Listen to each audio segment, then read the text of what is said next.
예, 화요일 묵상의 시간입니다. 너희가 주 너희 하나님께 진심으로 순종하면 이 일이 이루어질 것이다. 너희가 주 너희 하나님께 진심으로 순종하면 이 일이 이루어질 것이다. 자, 이런 제목으로 또 오늘 묵상 함께 살펴가도록 하겠습니다. 자, 하나님의 때가 되어 고레스 왕에 의해서 포로에서 돌아와 성전 재건을 지금 시작했는데 주변의 방해 때문에 15년이 넘도록 성전 재건이 중단되면서 또 어쩌면 이런 기회를 통해서 자기들끼리 우리가 힘이 없으니 좀 더 잘 살아보자, 힘을 만들어보자, 그렇게 노력했는지도 몰라요. 그런데 처음에 의도는 좋았을 수 있는데 이제 점차 그 현실 속에 빠져가면서 삶의 우선순위가 하나님이 이곳에 보내신 부르심이 아니라 세상에서 이제 잘 먹고 잘 사는 거, 저 사람보다, 다른 민족보다, 옆집보다 잘 먹고 잘 사는 것으로 바뀌기 시작하면서 결국 그들의 삶의 결과는 오늘 학개선지자 통해 우리가 특별히 보았던 것처럼 밑빠진 독에 물 붓기식이 됐다는 거죠. 그래서 너무 지쳐있는 그런 상황 속이었는데 그때 이제 학개선지자가 나타나서 그런 이유가 지금 너희가 부름받은 하나님의 백성으로 살아야 되는데 그렇지 않기 때문이다. 너의 삶의 우선순위가 지금 뒤바뀌었기 때문이다라는 거를 알게 됐고, 그래서 그들이 이제 그 말씀을 듣고 깨닫고 그리고 이제 성전 재건을 다시 이제 시작을 하게 됐었죠. 근데 그때가 이제 페르시아의 다리우스라는 이 왕이 2년째 통치하는 시기, 그러니까 BC 한 520년 정도였는데 그때 이제 하나님께서 스가랴 선지자를, 그 학개 선지자를 보낸 지 2달 만에 또 이제 말씀을 주셔서 보내시는 거죠. 그래서 이제 너희가 지금 학개 선지자의 말을 듣고 시작한 이 성전 재건은 너희의 힘이나 사람의 힘이나 능력에 의해서 되는 게 아니라 바로 이런 일을 계속 주도하고 있고 이끌고 있는 나 하나님이 내가 반드시 완성할 거다. 그래서 그 일을 끝까지 행할 건데 이 약속을 믿고 나아가는 남은 자들과 함께 이루어갈 것. 그래서 끝까지 믿음으로 사는 사람들과 이 하나님의 뜻이 이루어간다. 하나님의 나라가 이루어져 가고 있다라는 거를 지금 여러 가지 방법으로 확인을 시켜주는 겁니다. 그러니까 스가랴를 통해 이제 그 일을 하시는 거죠. 그래서 그런 내용의 스가랴서의 전체적인 구조를 좀 먼저 크게 보면 1장에서 6장까지는 8가지 환상을 통해서 무엇보다 그 시대 지금 어려움에 봉착한 백성들이 아무도 우리를 모른다라고 생각하고 있는 그때였는데 그때 하나님은 너희를 세밀히 보고 있다.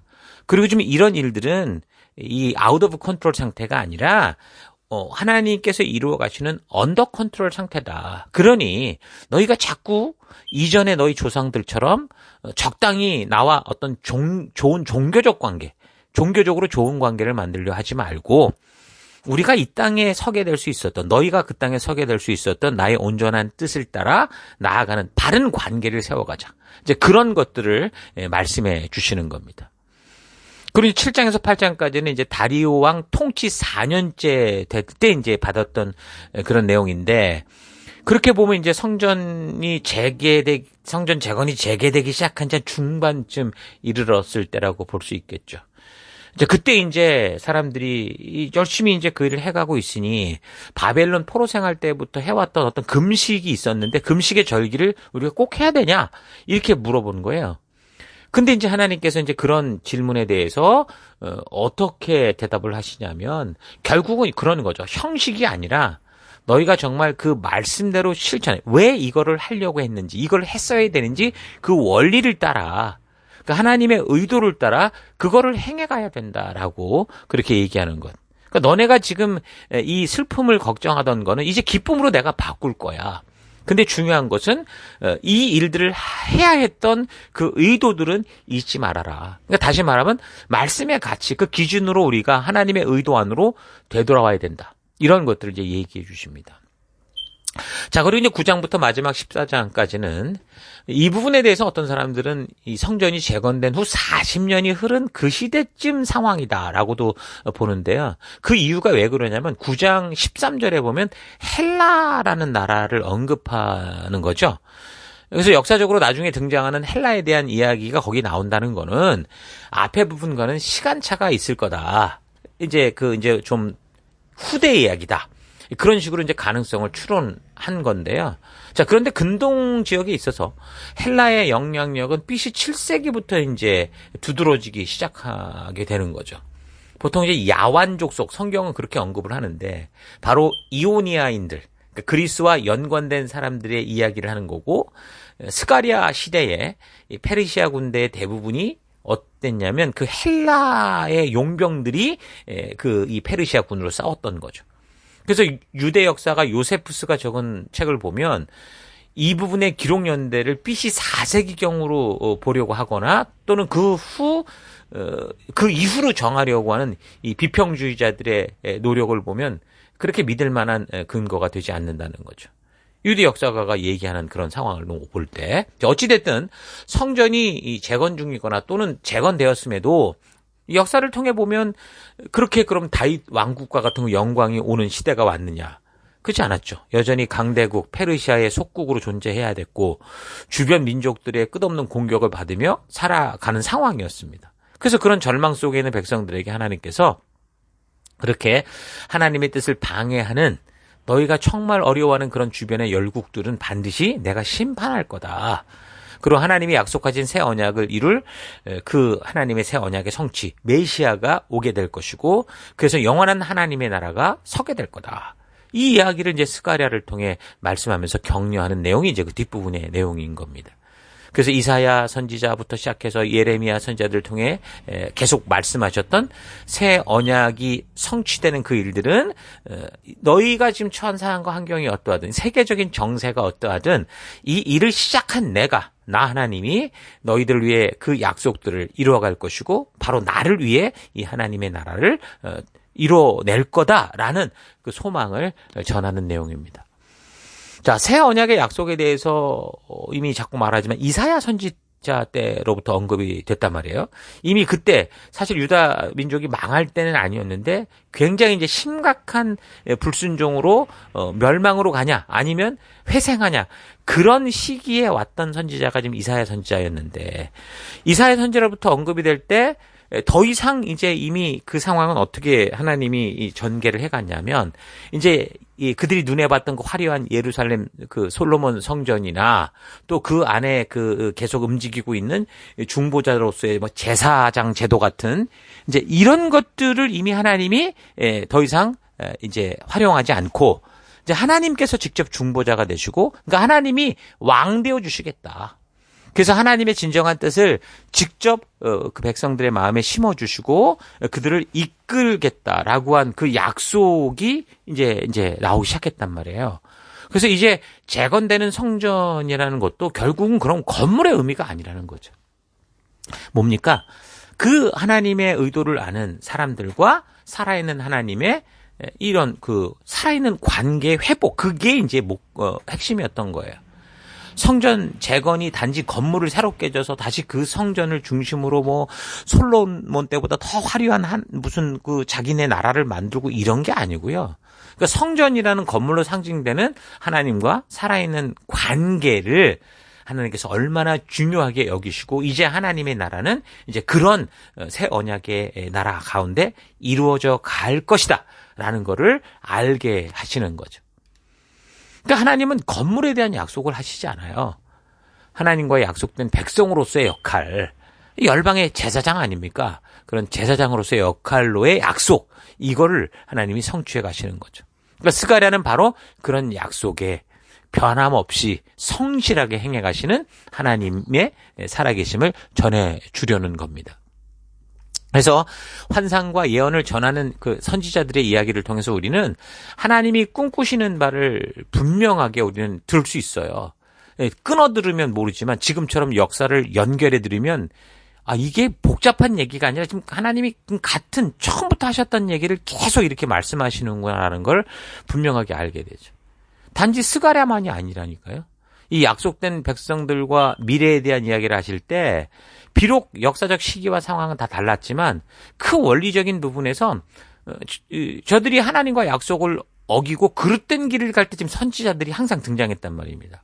그래서 그 선지자들을 통해 하나님이 계속 말씀하시는 것은 그 백성들로 하여금 다시 되돌아와라 라는 거였고 그래서 하나님께서 꿈꾸시고 계획하신 그 하나님의 나라를 이루어 가겠다. 나는 끝까지 이 길을 거둘 거다라는 그런 것이기 때문에 우리는 모든 선지서를 통해 그 역사들을 통해 결국 하나님이 말씀하신 그 약속들이 이랬다 저랬다는 게 아니라 항상 한 방향으로 흘러가고 있는 것을 우리가 알 수 있는 겁니다.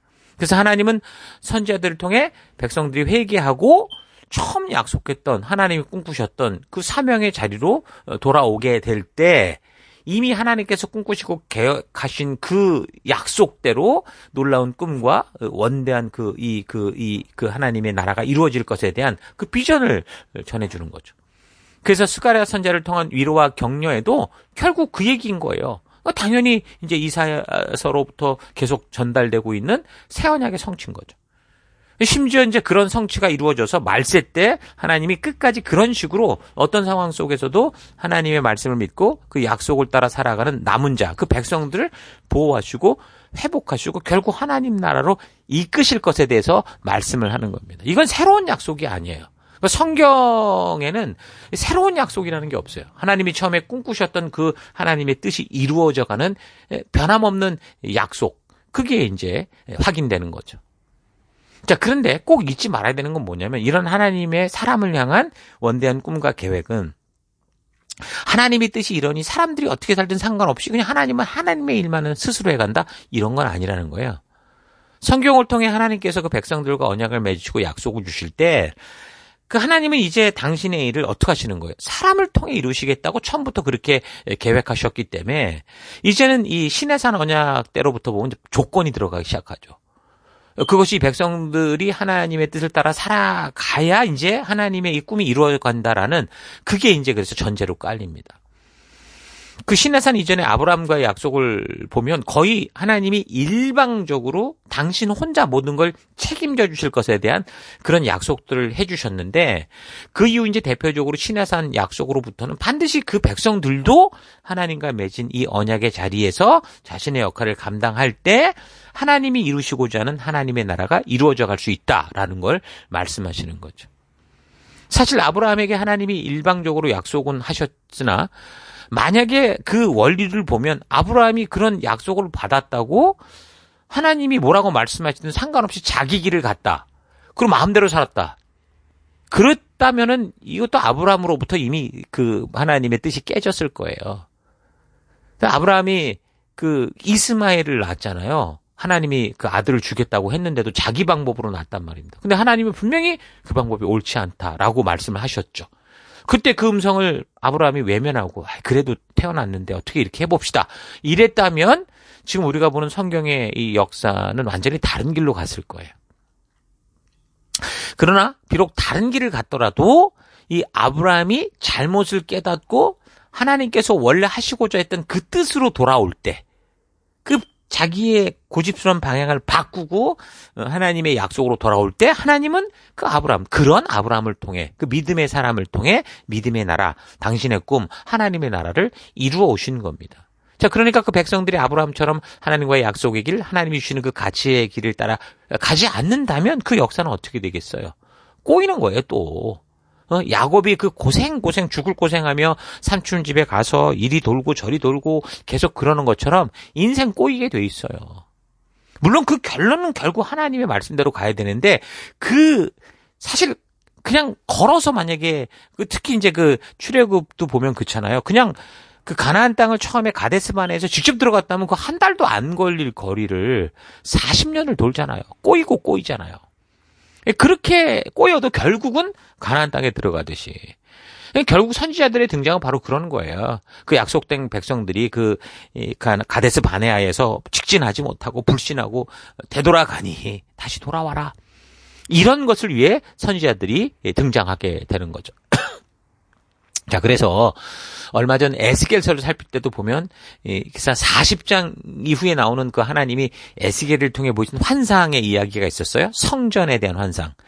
에스겔 43장에 보면 10절 너 사람아 너는 이스라엘 족속에게 이 성전을 설명해줘서 뭐라고 하냐면 그들이 자기들의 온갖 죄악을 부끄럽게 여기고 성전 모양을 측량해 보게 해라. 이런 식으로 하면서 쭉 이제 성전의 모든 걸 보여주시거든요.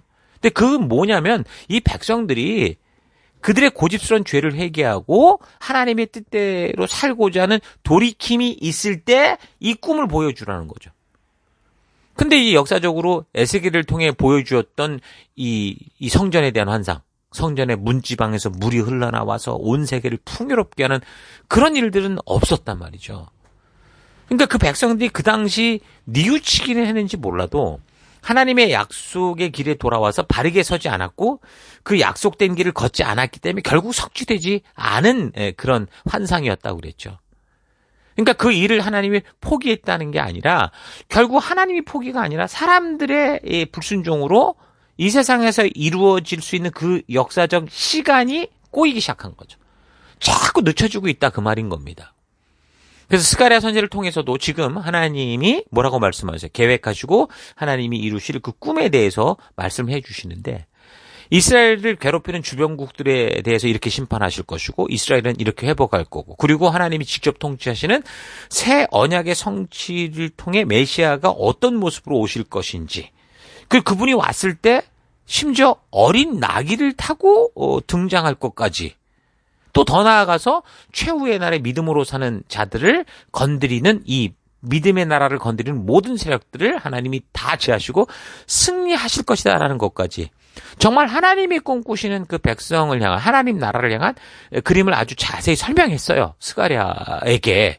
그러나 이러한 꿈이 이루어지기 위해서는 하나님 말씀하신 분명한 조건이 있다라는 거죠. 그 백성들이 하나님이 알려주신 그 언약의 길, 약속의 길을 따라 살 때 너희가 하나님의 일하시는 이 역사를 보게 될 거라는 거예요. 6장 15절 너희가 주 너희 하나님께 진심으로 순종하면 이 일이 이루어질 거다. 그래서 1장에서부터 하나님께서 그 언약의 자리로 돌아와라. 이 말씀을 하시면서 너희 조상들이 이 길로 가지 않고 불순종의 길을 갔기 때문에 이렇게 역사가 꼬였던 거다. 오히려 저들이 하나님의 백성이라고 하면서도 패망했고 멸망했고 재앙이 됐던 거다. 이렇게 말씀하시는 거죠. 자, 그래서 우리는 이런 사실을 잘 기억하고 이 각 예언서에는 분명히 하나님의 꿈과 계획, 하나님의 예언과 하나님의 어떤 환상이 나오지만 그 모든 약속들이 이 백성들이 하나님과 약속한 그 길의 순종으로 설 때 가능했다라는 사실, 이 사실을 여러분 잘 가지고 스가랴서를 살필 뿐만 아니라 이 선지서들을 잘 살펴감으로 말미암아 정말 하나님의 그 온전한 마음을 만나는 깊은 이해와 그런 놀라운 은혜가 여러분에게 넘칠 수 있기를 바랍니다. 자, 오늘 하루 나는 과연 하나님의 음성을 들었을 때 어떻게 반응하고 어떻게 삶을 변화시키고 있는지 좀 되돌아보십시다. 나는 과연 하나님의 음성을 들었을 때 나의 삶에서 고치고 바꿔야 되는 것들을 바르게 고치고 바른 방향을 향해 나아가고 있는지 잘 생각해 보십시오. 많은 사람들이 여러 가지 방법으로 하나님께서 말씀하신 것을 듣고 깨달아서 감동하곤 합니다. 뭐 집회를 통해, 뭐 수련회를 통해, 기도를 통해, 뭐 말씀을 듣고, 또 간증 듣고, 뭐 전도의 말을 듣고, 아무튼 여러 가지 방법으로 사람들은 하나님의 부르심을 들어요. 그래서 뉘우침이 있는 거고, 깨달음이 있고, 감동하고, 감격해서 새롭게 살고자 합니다. 은혜를 받을 때 다 겪어봤잖아요. 그런데 그것이 되지 못하니까, 결국 단지 그냥 그 사건이 하나의 사건이 되는 거예요. 해프닝. 뉘우치고 감동하는 것에만 머물러 버리게 되고 정작 하나님 백성답게 살아가야 되는 삶과 생각에서 새롭게 태어난 것 같은 그 죽은 자가 새롭게 태어나는 이 혁명 같은 변화가 없는 거죠. 하나님의 꿈은 늘 새로운 게 아니에요. 이미 처음부터 하나님의 꿈과 계획은 너무도 완벽했고 우리에게 너무나 벅찬 기쁨이었기 때문에 변함이 없어요. 문제는 그 하나님의 마음을 바르게 알고 그 하나님의 뜻과 축복의 길을 따라 우리가 어떻게 걷느냐라는 것이죠. 여러분 인류 역사 6,000년 동안 이 창조로부터 지금까지 우리를 향한 하나님의 사랑과 꿈과 계획은 변함이 없습니다. 그 하나님의 꿈과 계획을 누리고 그래서 이루어야 될 인간들이 각자 제 생각을 따라 자기 욕심 따라 각자의 길로 자꾸 가기 때문에 역사는 복잡해지고 꼬이고 혼란스럽게 되는 거죠. 그래서 선지서들을 통해 우리는 이 세상의 마지막까지 어떤 일이 벌어질지를 알게 되는 거예요. 하나님께서 꿈꾸시고 계획하신 그 놀라운 일들이 이 땅에서 바로 하나님을 믿는 성도들을 통해 온전히 이루어질 수 있도록 우리가 비록 이 역사 속에서 아주 짧은 시기를 살다 간다고 해도 신실하게 믿음으로 말씀 따라 살아가야 되는 거예요. 건축자의 벽돌 하나가 쌓여서 가족이나 공동체가 안전하게 거하며 편리하게 살 수 있는 집이 완성되는 것처럼 우리는 비록 벽돌 한 장에 불과한 그런 인생을 살아가겠지만 그것이 건축자가 놓고자 하는 곳에 바르게 놓여지게 된다면 우리의 순종을 통해 하나님의 뜻을 이룰 수 있다면 그 누구도 상상할 수 없는 엄청난 미래, 엄청난 집, 엄청난 하나님의 나라가 완성되는 거죠. 그래서 하나님의 꿈이 이루어질 때 그것이 인류 모든 백성들의 참된 축복의 삶이고 천국의 삶이 될 수 있다라는 거 잊지 마시고 오늘 하루도 그렇게 하나님의 꿈이 이루어지도록 우리 삶의 현장 곳곳에서 말씀의 가치를 따라 하나님 약속대로 순종하는 한 걸음 한 걸음을 힘차게 걸어가는 여러분 될 수 있기를 주의 이름으로 축원합니다. 오늘 하루도 힘내십시오. 잠시 기도하겠습니다. 하나님은 한 번도 변함없이 우리를 사랑하시고 우리를 향한 놀라운 계획을 가지고 계신데 늘 나는 다른 생각, 나의 욕심을 채우는 생각, 내가 하고 싶은 대로만 하려는 욕망에 가득 찬 마음으로 살아왔던 것 회개합니다. 스가랴 선지자를 통해 그렇게 변함없으신 하나님, 그 백성과의 약속에 신실하신 하나님의 꿈과 계획을 보게 하여 주시니 감사합니다. 하나님께서는 하나님의 꿈을 이루어 가실 때 하나님을 믿고 믿기에 그 말씀대로 순종하며 나아가는 사람, 아브라함과 같은 믿음의 사람을 통해 성취해 간다라는 사실을 잊지 않고 이 시대 속에서 내가 그런 믿음의 사람으로 믿음의 길을 걷는 그런 내가 되길 원합니다. 우리 하나님께 순종한다면 하나님의 약속한 이 모든 것들이 이루어지는 걸 볼 수 있는 놀라운 축복된 백성이다 사실 잊지 않고 오늘 하루도 우리 주님 우리에게 보이신 약속을 따라 힘차게 걷는 주의 백성 되게 하여 주옵소서. 함께 하시면 감사드리고 예수님 이름으로 기도했습니다. 아멘.